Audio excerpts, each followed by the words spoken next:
का तमाम ये कंबोज लाल है, कैसा ही रंगो रूप है पैसा ही माल है।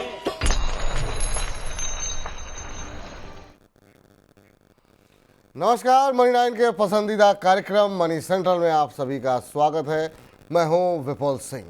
आपकी जेब से लेकर के देश की अर्थव्यवस्था पर असर डालने वाली तमाम महत्वपूर्ण खबरें लेकर के हम पहुंच चुके हैं अपने स्टूडियो, और इन तमाम खबरों के विश्लेषण के लिए हमारे साथ जुड़ चुके हैं वरिष्ठ आर्थिक पत्रकार पवन कुमार जी। पवन जी, सबसे पहले तो इस कार्यक्रम में बहुत बहुत स्वागत है आपका। जी नमस्कार। नमस्कार। तो चलिए कार्यक्रम का आगाज करते हैं और खबरों का विश्लेषण शुरू करें। उससे पहले आपको फटाफट ये बता देते हैं कि आखिर में आज के मनी सेंट्रल में हम किन महत्वपूर्ण विषयों पर बातचीत करने वाले हैं। तो एक एक करके जरा तमाम स्क्रीन पर लेकर के आते हैं क्या, और आपको समझाते हैं कि आखिर में आज ऑन द शो में क्या कुछ बताने वाले हैं। पश्चिम एशिया का तनाव बढ़ाएगा महंगाई। जी हाँ, जिस तरीके से जो है पश्चिम एशिया में तनाव बढ़ता हुआ दिखाई दे रहा है, उसका असर अब कहीं ना कहीं आपकी हमारी जेब पर भी पड़ने वाला है। इसके अलावा प्राइवेट अस्पताल वसूलने लगे हैं सर्ज प्राइसिंग। क्या है पूरी खबर, अब से बस कुछ ही देर में आपको बताएंगे। साथ ही साथ ओला कैब को रिफंड के लिए अब देना होगा विकल्प। जी हाँ, इसके अलावा लैपटॉप इंपोर्ट के लिए अब आएगी नई व्यवस्था। क्या है पूरी व्यवस्था, क्या है पूरी खबर, डिटेल में होगी इस पर बातचीत। 10% कर्मचारियों की छटनी करेगा बोइंग। छटनी की खबरें अभी भी कई जगहों से आ रही हैं, और अब बोइंग की तरफ से 10% कर्मचारियों की छटनी की जा रही है। इसका भारत के एविएशन बाजार पर क्या कुछ असर हो सकता है, डिटेल में होगी बातचीत।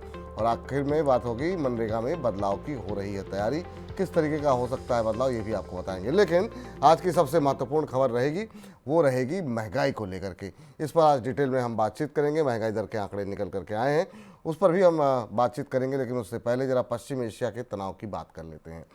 पश्चिम एशिया के तनाव की वजह से भारत में कंज्यूमर ड्यूरेबल और ऑटोमोबाइल्स उत्पादन की लागत अब बढ़ गई है, जिस वजह से भविष्य में इनके और ज़्यादा महंगा होने की आशंका जताई जा रही है। तनाव की वजह से कंज्यूमर ड्यूरेबल और ऑटोमोबाइल इंडस्ट्री के लिए कच्चे माल के इंपोर्ट की लागत बढ़ गई है। लाल सागर के तनाव के कारण शिपिंग कंपनियों को केप ऑफ गुड होप के रास्ते माल की सप्लाई करनी पड़ रही है, जिस वजह से भारत में शिपिंग के रास्ते कच्चा माल पहुंचाने में शिपिंग लागत 200% तक बढ़ गई है। ऐसे में यह आशंका है कि ऑटो और कंज्यूमर ड्यूरेबल कंपनियां अपने प्रोडक्ट्स के दाम बढ़ा करके इस बढ़ी हुई लागत को ग्राहकों पर डाल सकती हैं। सर, करीब साल 1.5 साल हो गए, ये बीच में इस तरह के तनाव आते रहते हैं और महंगाई जो है रुकने का नाम नहीं ले रही। अभी वो कौन सा रास्ता है सर, कौन सी महत्वपूर्ण वजह हैं जिनकी वजह से अब जो है फिर से कच्चे माल की लागत जो है वो बढ़ती हुई दिखाई दे रही है? आप ये वेस्ट एशिया क्राइसिस को रेफ़र कर रहे हैं? जी बिल्कुल। विपुल, दो बातें वेस्ट एशिया क्राइसिस में। मुझे सबसे पहली बात तो ये कि मुझे लग रहा था कोई संभावना है, कोई सोल्यूशन निकलेगा, इसको बहुत एस्केलेट नहीं करेगा। लेकिन दो चीज़ें जो सबसे ज़्यादा चिंता में डालने वाली बात है, एक तो ईरान का मिसाइल अटैक करना उधर तेल अवीव पे, और दूसरा जो 2 दिन पहले मुलाकात पुतिन और ईरान के प्रेसिडेंट की हुई, वो थोड़ा सा डराने वाला नहीं तो कम से कम चिंता में डालने वाला है कि कहीं दो वॉर में कूदे हुए दो देश जुगलबंदी कर रहे हैं, उसका डिप्लोमेसी पे क्या फ़र्क पड़ेगा, उसका बाकी जो कॉन्फ्लिक्ट है उस पर क्या असर पड़ेगा, उस जियो पॉलिटिक्स पर उसका क्या असर पड़ेगा। तो मेरे ख्याल से ये मेल मिलाप जो है ये थोड़ा सा ना एक बड़े शिवरिंग से इफ़ेक्ट भेजता है।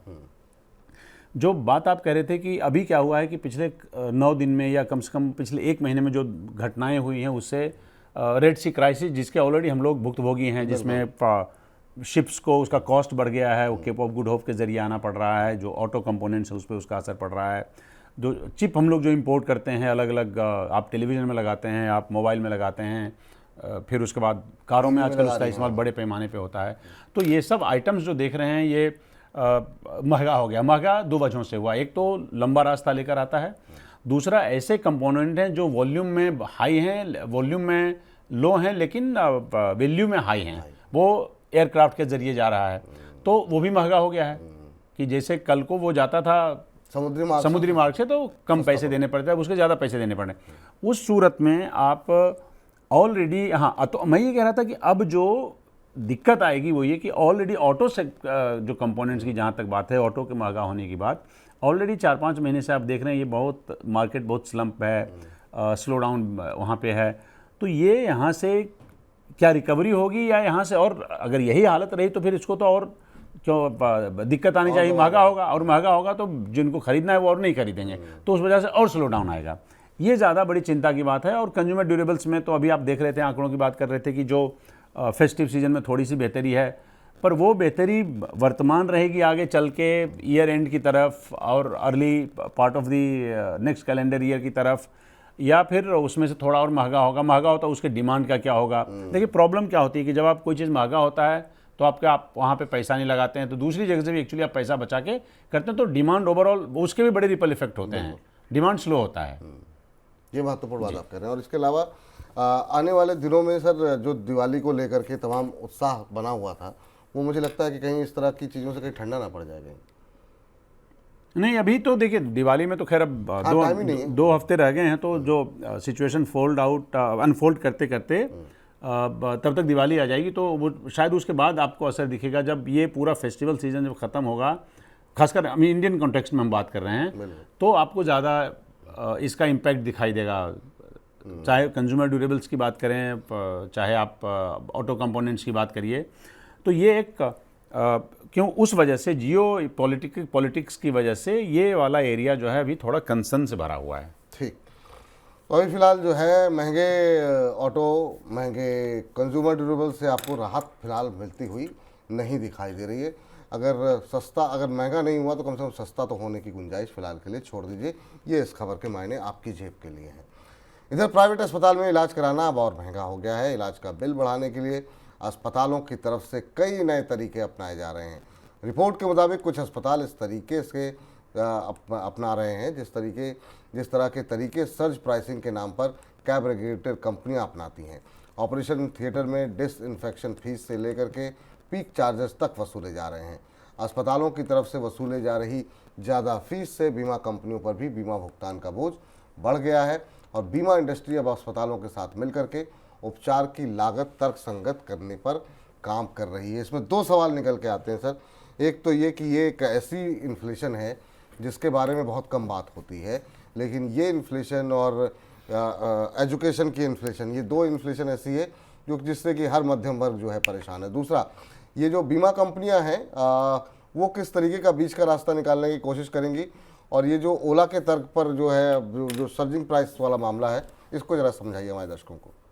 इसमें एक ही इशू में विपुल दो तीन तरह की बातें इन्वॉल्व है। एक तो देखिए जो खबरें हम लोग अभी दिखा रहे हैं, ये ना मैं ये मानता हूँ कि ये हिंदुस्तान में बड़े सिलेक्टेड पॉकेट्स में ये सर्ज प्राइसिंग की समस्या आ रही है। जैसे बड़े बाज़ार जैसे दिल्ली है, बॉम्बे है, हैदराबाद है, बेंगलोर में ये देखा गया। तो आप ऑफ एंड ऑन जो ये खबरें देखेंगे, ये मुझे लगता है कि करीब आप 2017-18 के बाद लगातार इस तरह की खबरें इंटरमिटेंटली आ रही हैं। लेकिन बड़े पैमाने पे और व्यापक पैमाने पे इसका यही फॉलो हो रहा है क्या, ये देखने में ये इसका थोड़ा सा एम्पिरिकल डेटा हमें निकालना पड़ेगा इस निष्कर्ष पे पहुंचने के लिए कि क्या सर्ज प्राइसिंग का बहुत ह्यूज इम्पैक्ट हो रहा है क्या। अब आते हैं दूसरी बात पे कि सर्ज प्राइस हो रहा है कि नहीं हो रहा है। अगर सेलेक्टेड मार्केट में भी हो रहा है, मैं ये कहता हूँ कि दिल्ली और उसके एडजॉइनिंग एरियाज़ में, बेंगलोर और उसके एडजॉइनिंग एरियाज़ में, हैदराबाद और उसके एडजॉइनिंग एरियाज़ में भी अगर हॉस्पिटल्स इसको फॉलो कर रहे हैं, तो सबसे पहले क्या गवर्नमेंट अवेयर है कि नहीं है। गवर्नमेंट बीच बीच में उनको पता चलता है तो क्या गवर्नमेंट ऐसे निर्देश देती है कि नहीं देती हैं, या जो मौजूदा प्रावधान है हमारे पास, कानून प्रावधान, उसमें हॉस्पिटल्स ऐसा कर सकते हैं क्या इस पर सरकार ध्यान नहीं दे रही। ये बड़ी भारी चिंता की बात है। फ़र्ज़ करिए कि सेलेक्टेड हॉस्पिटल्स किसी भी शहर में, चाहे पटना हो, चाहे कोई और हो, चाहे चंडीगढ़ हो, सेलेक्टेड हॉस्पिटल्स भी अगर कर रहे हैं, 20 हॉस्पिटलों में मान लीजिए एक अगर कर रहा है, तो भी ये चिंता की बात है। क्या मतलब इस देश में कोई कानून काम करेगा कि नहीं करेगा, या मतलब क्या ये आप भिंडी बेच रहे हैं कि आप ओला में जा रहे हैं, कि आप गाड़ी कर रहे हैं, जानलेवा हो सकता है, लोगों को डिले हो सकती है, लोगों के पास पैसे नहीं हैं, इलाज नहीं करा सकते, प्लस इंश्योरेंस कंपनी से बिल लेने में उनको दिक्कत होती है।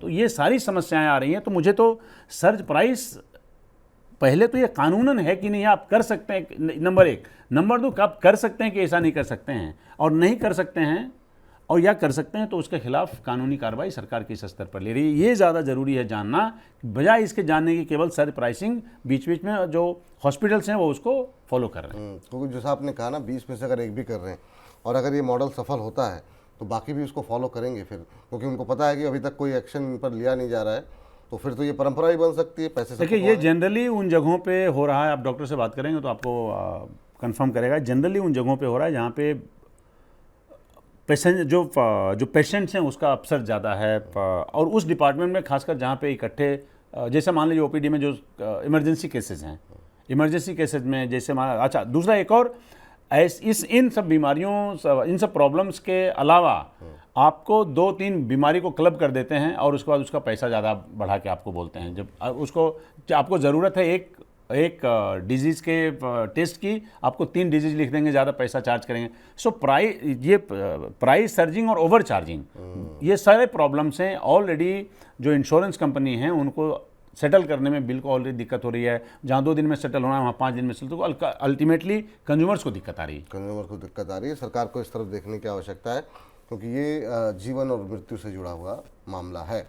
क्योंकि ओला, अगर आप एक में अगर महंगा लग रहा है तो आप दूसरी कैब बुक कर सकते हैं, लेकिन अगर किसी की जान पे बनाई है तो एक जगह अगर महंगा है तो फिर आप उसी महंगे बिल के साथ फिर कंटिन्यू करते हैं, तो वो ज़्यादा महंगा पड़ सकता है आपके जीवन के लिए। इधर उपभोक्ता संरक्षण प्राधिकरण यानी सीसीपीए ने कैब एग्रीगेटर कंपनी ओला को ये निर्देश दिए हैं कि ग्राहकों के लिए इस तरह की व्यवस्था लागू करें, जिसके ज़रिए ग्राहकों का पैसा रिफंड के लिए 2 अलग अलग विकल्प उपलब्ध हों। पहले विकल्प में ग्राहकों को रिफंड का पैसा सीधे उनके खाते में ट्रांसफ़र करने की सुविधा देनी होगी, और दूसरे में कूपन के जरिए पैसा रिफंड करने की सुविधा देनी होगी। ओला के खिलाफ बढ़ती शिकायतों के बाद सीसीपीए ने यह कदम उठाया है।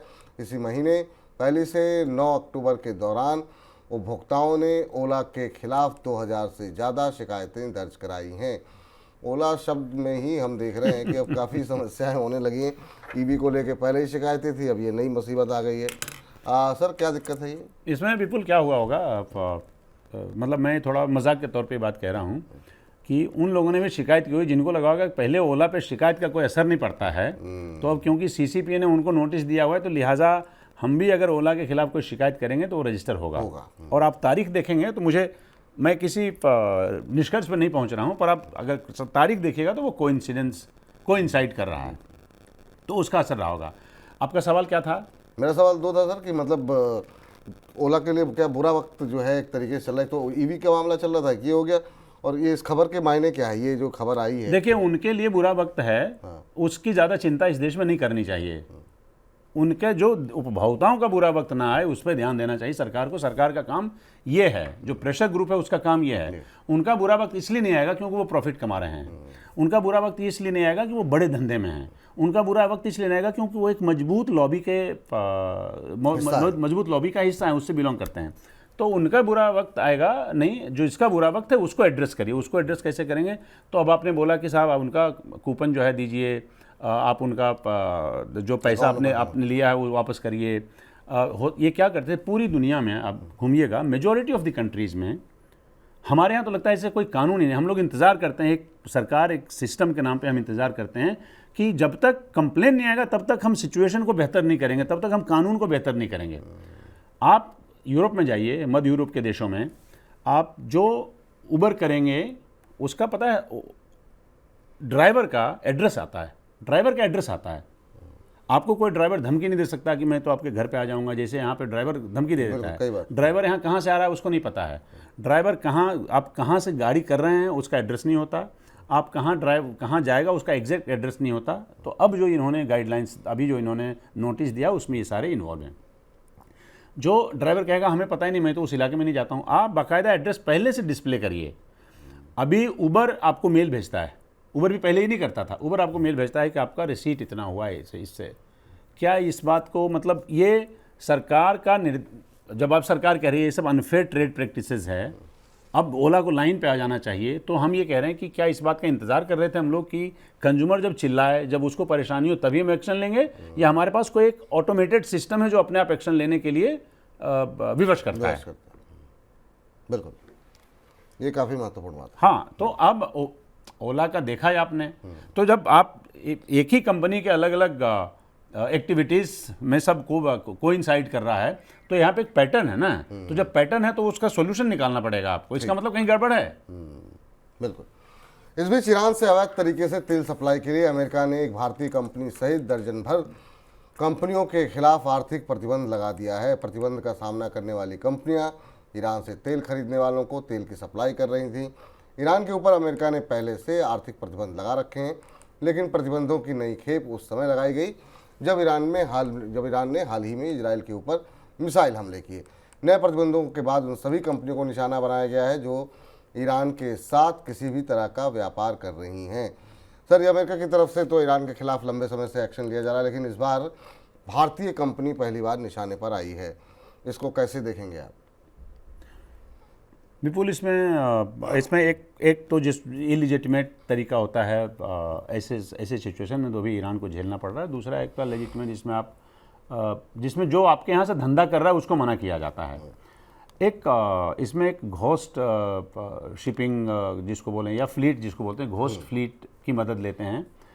वो क्या है कि जैसे ईरान को कहीं तेल पहुंचाना है तो एक ऐसा शिप होगा, उस शिप में आप डालते हैं तेल या जो भी सामग्री है वो डालते हैं, और उसके बाद उस शिप का कोई इंश्योरेंस नहीं होगा, वो उसको ट्रेस नहीं कर सकते आप। दूसरा, ये पता करना बड़ा मुश्किल होगा कि इसका मालिक कौन है, और समंदर में ये एक शिप से दूसरे शिप में ट्रांसफ़र करते हैं। देखिए बड़ा कितना कॉम्प्लिकेटेड है, और कितना कॉम्प्लिकेटेड लेकिन कितना ऑर्गेनाइज्ड है। ये रशिया ने किया ट्रेड ग्लोबल ऑयल सप्लाई में, ये वेनेजुएला ने किया, वेनेजुएला पे जो बैन अमेरिका ने लगाया उसने किया, ये ईरान को करना पड़ रहा है। अच्छा, इसमें एक और कॉम्प्लिकेशंस आप जानिएगा कि अगर मान लीजिए वो शिप वहाँ डूब जाता है तो उसमें जो जिस भी देश के समुद्रीय सीमा में हद में वो ये हुआ है, उस देश को पैसा खर्च करना पड़ता है।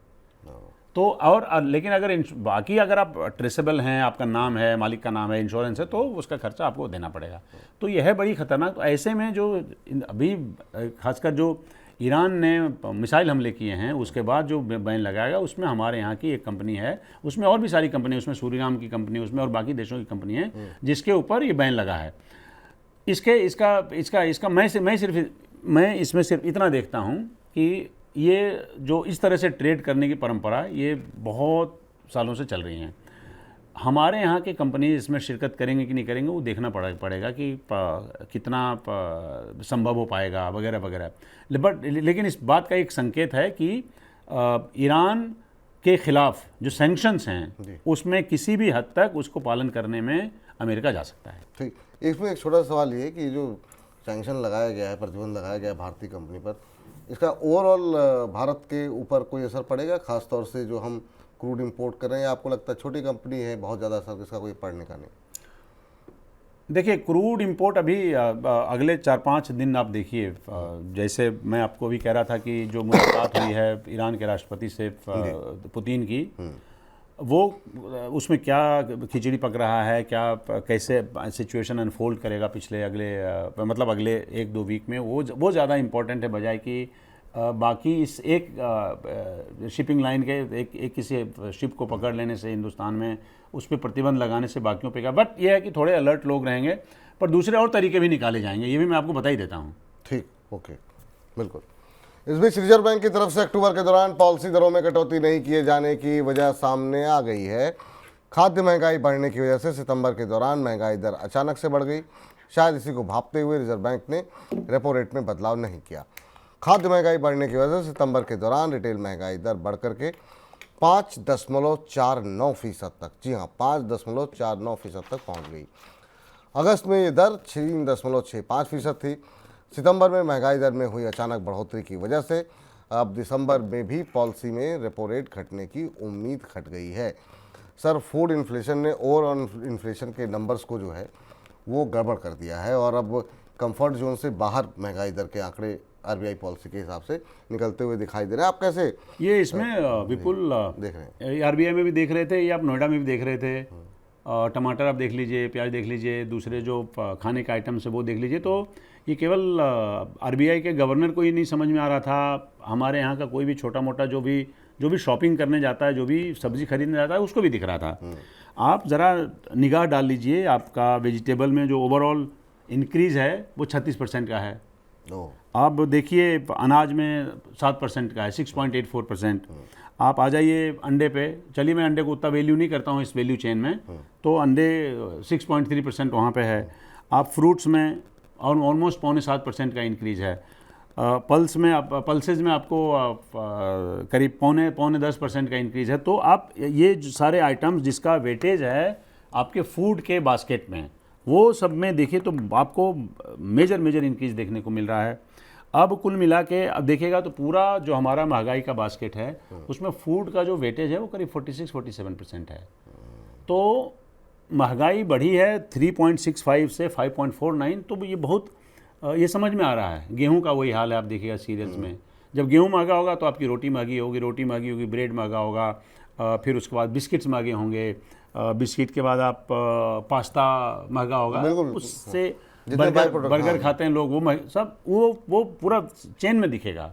तो ये इस बात को सबने फोर्सी किया हुआ था, इस बात को आरबीआई ने फोर्सी किया, इसलिए बिना किसी ज़्यादा लाम काफ किए हुए आरबीआई ने संकेत दिया कि अभी ज़रूरत नहीं है इसकी, या शायद अभी इसकी ये करना संभव नहीं हो पाएगा। पहले से उन्होंने एंटिसिपेट किया होगा, क्योंकि डेटा वगैरह पे नज़र रखते हैं वो, तो पहले से एंटिसिपेट किया होगा कि ये महंगाई दर के आंकड़े अभी से 5 दिन बाद ऐसे आने वाले हैं। मेरा सवाल अब ये है कि आखिर में वजह क्या है कि करीब साल भर हो गए कि आरबीआई जो है फूड इन्फ्लेशन को नियंत्रण, हम ओवरऑल देखते हैं वो महंगाई के आंकड़े संतुलित दिखाई देते हैं, फूड इन्फ्लेशन लगभग 1 साल हो गए, कोई ना कोई ऐसी जरूर चीज़ें रहती हैं जो महंगी बनी। देखिए अभी जो ये फूड ये लोग कहते हैं साइक्लिकल है, लेकिन 1 साल से राहत मिली कहाँ?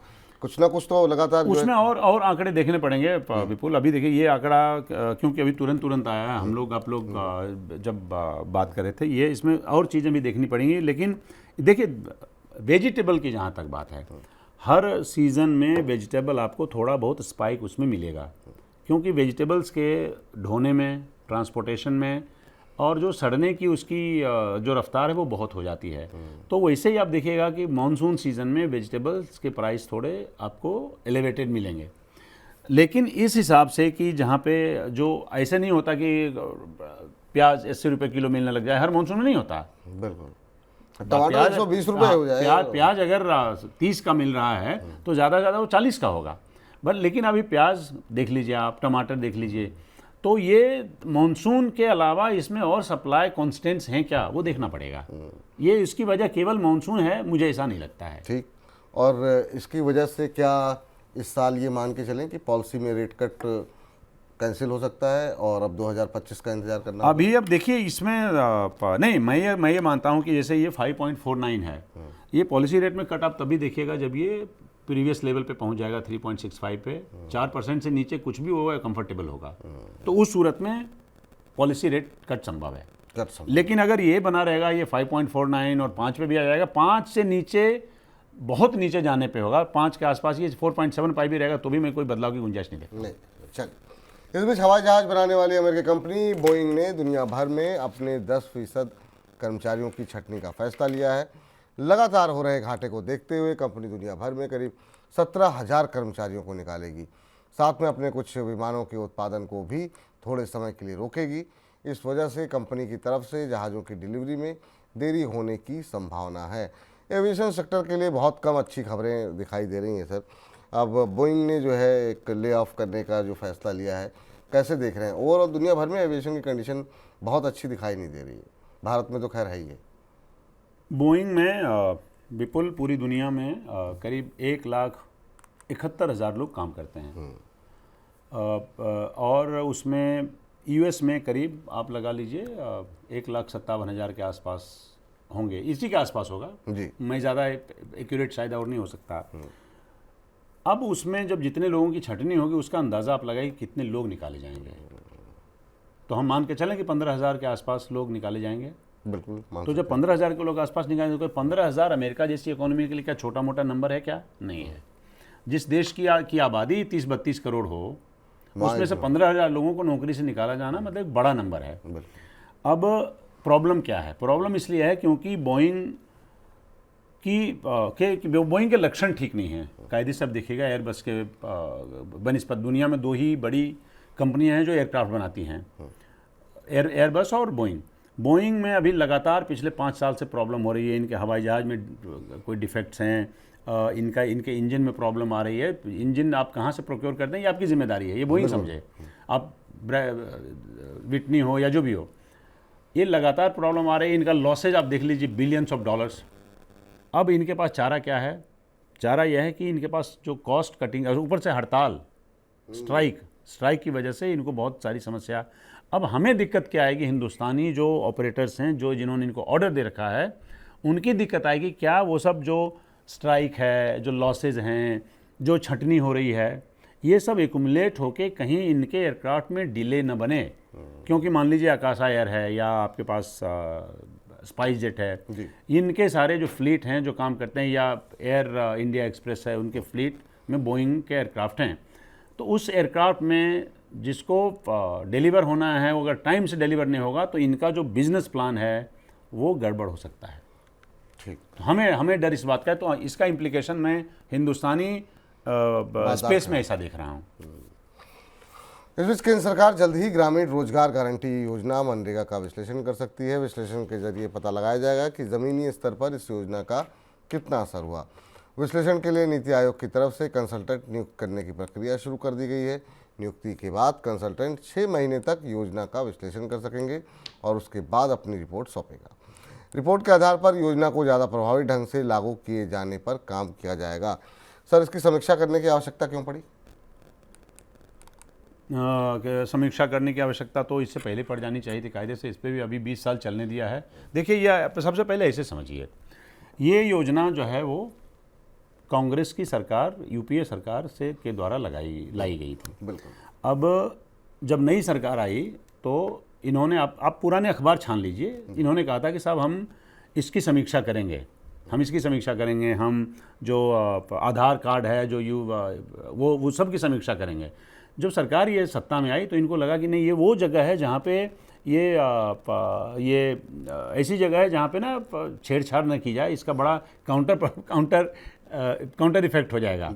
क्योंकि ये सब हैं जो ग्राउंड लेवल की चीज़ें हैं जहाँ पे इनका वोट खराब हो जाएगा। तो पॉलिटिक्स को ध्यान में रखते हुए इसको छेड़ा नहीं गया।